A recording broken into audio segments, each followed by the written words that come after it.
is a botnet? A botnet is a network of computers that have been infected by malicious software or malware and are controlled by a central command and control infrastructure. The best way to put it is imagine a disease where it infects your white blood cells and the other white blood cells don't know that they're infected, and then at the end they release it and take over everything. So these infected computers are often referred to as bots or zombies, and they typically become part of the botnet without the knowledge or consent of their owners. The botnet operator can then use these compromised computers to carry out various malicious activities, such as launching DDoS attacks, also known as distributed denial of service, spreading spam, stealing personal information, distributing malware, or conducting other illegal activities. Botnets are a significant risk because they can be used to facilitate large-scale cyber attacks and are often difficult to detect and dismantle. Here we see the Ukrainian government doing a raid on a botnet, on an alleged botnet.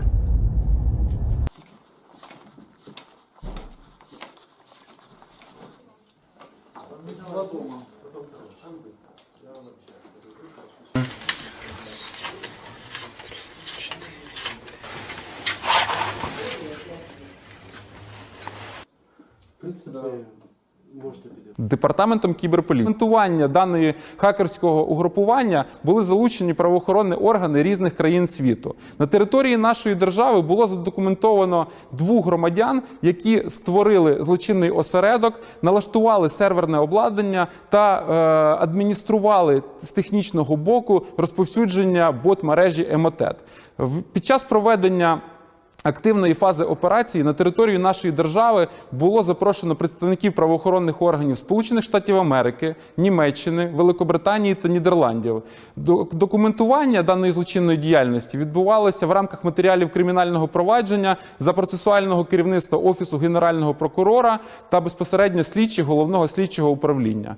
Під час проведення активної фази працівниками правоохоронних органів було вилучено серверне обладнання, комп'ютерну техніку, носії інформації, криптогаманці, чорнові записи та інша інформація, яка допоможе слідству встановити всіх учасників злочинної діяльності. Окрім того, активна фаза операції відбувалася не лише на території нашої держави, а й в інших країнах світу. За результатом активної фази було повністю вилучено все серверне обладнання, за допомогою якого розповсюджувалося шкідливе програмне забезпечення Емотет. На даний час бот-мережа Емотет повністю знешкоджена, та всі сервери, які використовувалися для розповсюдження вірусу, вилучені. 2 громадянам України, яких було задокументовано в рамках кримінального провадження, загрожує позбавлення волі до 12 років за вчинення злочинів, передбачених шахрайство, незаконне втручання в роботу комп'ютерних мереж, а також розповсюдження шкідливого програмного забезпечення. Bank robbers in old American art. Front door!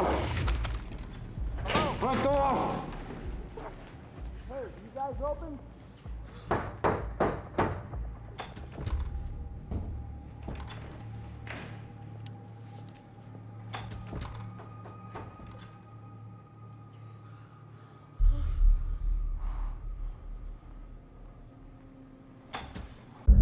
Bank robbing has fallen off in recent years due to several reasons. Number 1. Technological advancements. Banks have implemented sophisticated security systems and protocols to deter and prevent robberies.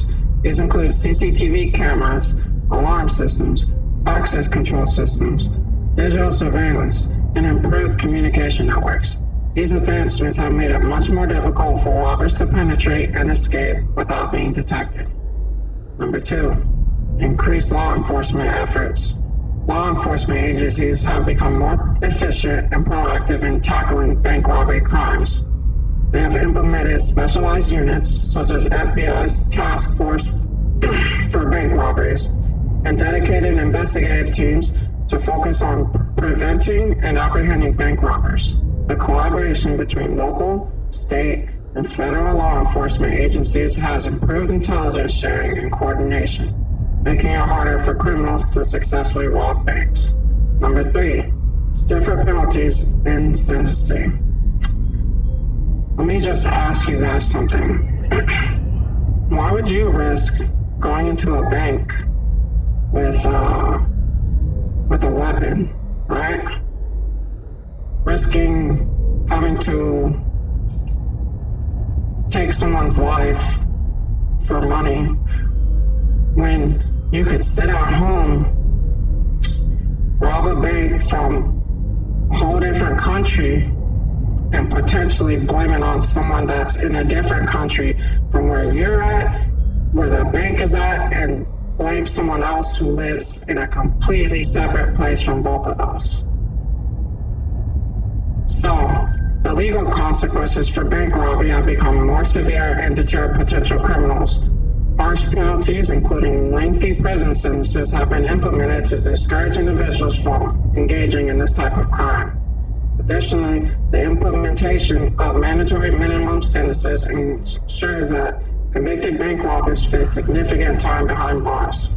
Number 4, the evolution of financial services. The rise of online and mobile banking has reduced the need for physical bank visits and cash transactions, thereby decreasing the opportunities for bank robbers. With the shift towards digital transactions, the physical presence of cash within bank agencies has decreased, making them less attractive targets. Number 5, public awareness and education. Increased public vigilance and awareness about bank robbery risk have contributed to its decline. Banks, through educational campaigns and security trainings, have created a more informed public that understands the risk and how to respond in case of a robbery, minimizing the potential impact. While bank robbery has declined, criminals have adapted new modes of theft, such as cybercrime and identity theft, which pose different challenges for law enforcement and financial institutions, aka botnets, ransomware, and other stuff.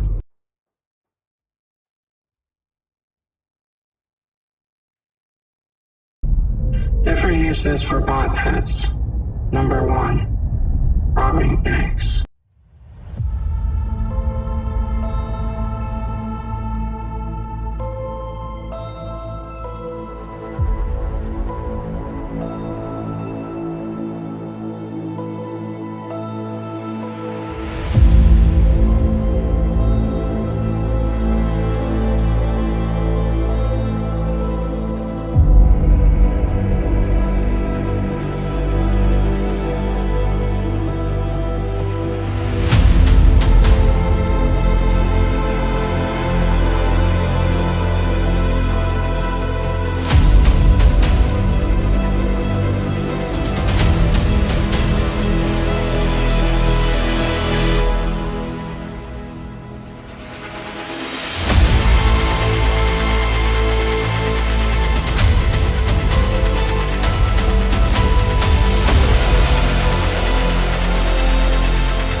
Things you need to become a great hacker and set up a great botnet is you need to be great at social engineering.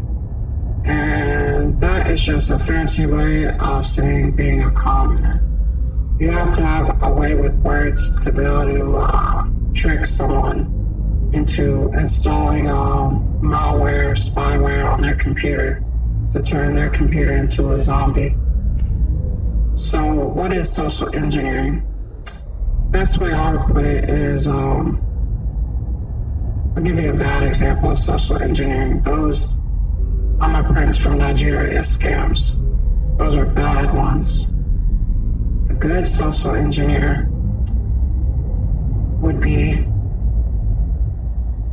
for an example, you pretend to work for a company, a third-party cybersecurity company, and you email them saying, unrecognized login attempt.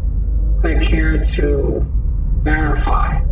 or click here to deny it, click here to change your password. They go to that, and it's a phishing website. It's a fake website. When they enter in that stuff, it'll give you the information. All right? When they click on that website, you could get their login, or you could just put a Trojan on that website to infect the computer and add it to your Warbot Botnet army. So that's the first step of setting up a botnet. But what does this have to do with robbing banks? Well, you see, this is why botnets are almost impossible to stop. Like I said earlier, you can literally, let's pretend you're in America, you want to rob a bank in Australia. You set up a whole botnet of people. Every time you do something on the computer, on the internet, you have an IP address. It gets tracked from somewhere. Let's say you got like 1,000 different zombies under the master control, right? So let's say you have, you want to use the main, in quotation marks, the main computer as someone in Asia, but you want to rob a bank in Australia, and you're in America. You see where I'm getting at? You make it look like, well, no, you don't even make it look like you actually do rob the bank from Asia, but you're robbing an Australia bank. So, if the police investigate it, which most likely they will, they could go to that person's house, who probably didn't even know they had a malware, a botnet on their computer, and next thing they know, they're facing charges. Don't worry, most of the time, I'm sure it gets dropped, but that's still a scary thing. You could come home one day, police are at your door for stealing $100 million. But you don't know jack shit about hacking. But all of a sudden, you stole $100 million. That's the type of shit that goes on with botnets. It's really starts with social engineering. So be careful on the emails you click on, the websites you go to. If you click on something and it shows a different website and then transfers over to like the real website, that's how you know it's a phishing site. That's how you know, even if it says, click here to change password, click here to verify, click here to deny. That's how you know when you click on it. If it says something else and then changes to the real website, 9 times out of 10, it's a malware website, phishing site to get information, install spyware, install malware, Trojan virus, any of that stuff. Different uses for botnets. Number 2, streaming farms and industry plants.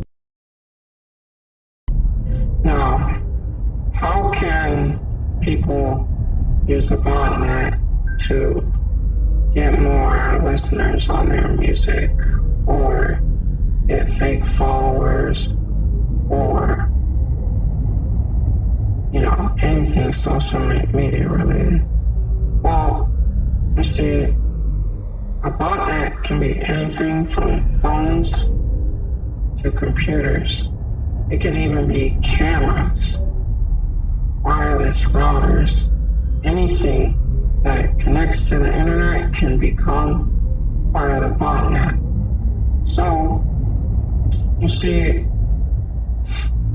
and I don't want to accuse anyone of doing this. It's just been, to me personally, it would make the most amount of sense. I do not have any proof. Pretty much what I'm saying is, you go to someone with a botnet, you pay them, maybe like $500. They get you maybe 1 million streams. They're all from botnets. They have these different phones or computers or PlayStations, anything with internet. Just consistently play your music until it starts to blow up a little bit. And then, all you need is a little bit of clout. After that, it's all smooth sailing from there, you know what I mean?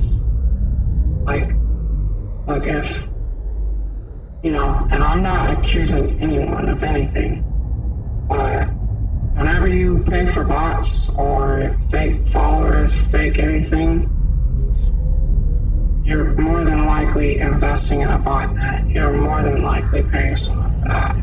So if you ever notice that all of a sudden your devices are subscribing to random people or playing random music that you've never heard or anything like that, your device is probably infected by a botnet or a part of a botnet. So yeah.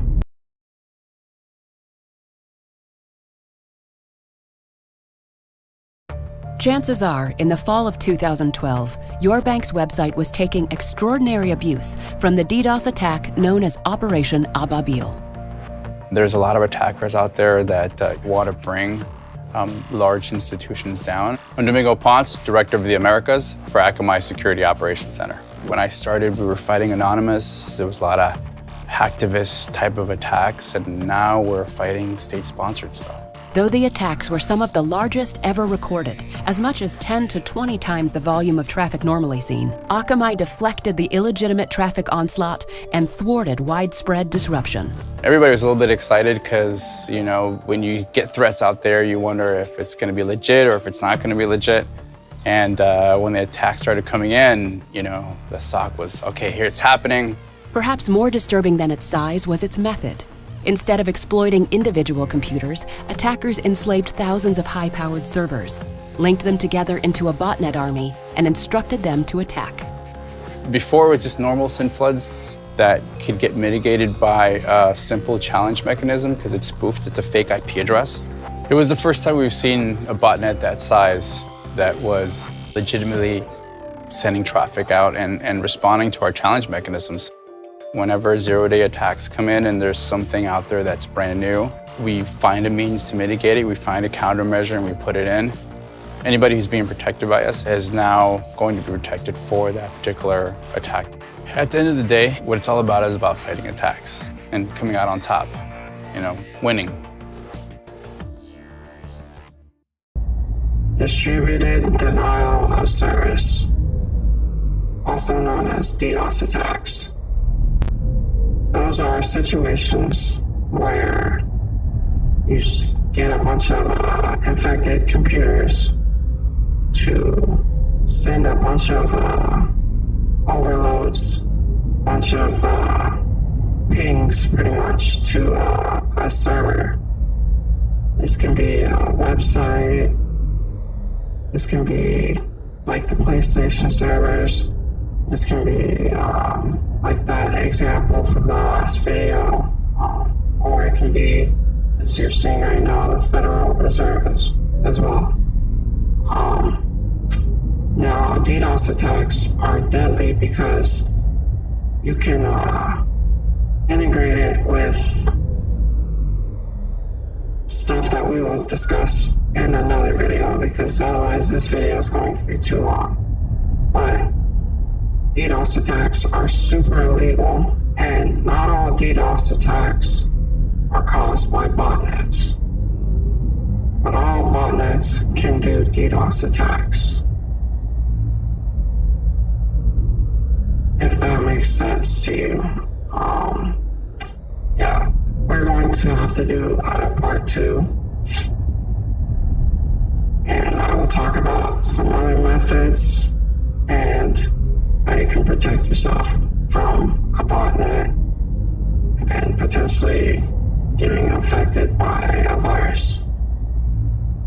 Contain embedded location information if the hackers do not scrub it out. And the pictures may tell investigators something about the hackers too. An online game of cat and mouse is underway right now with an invisible enemy.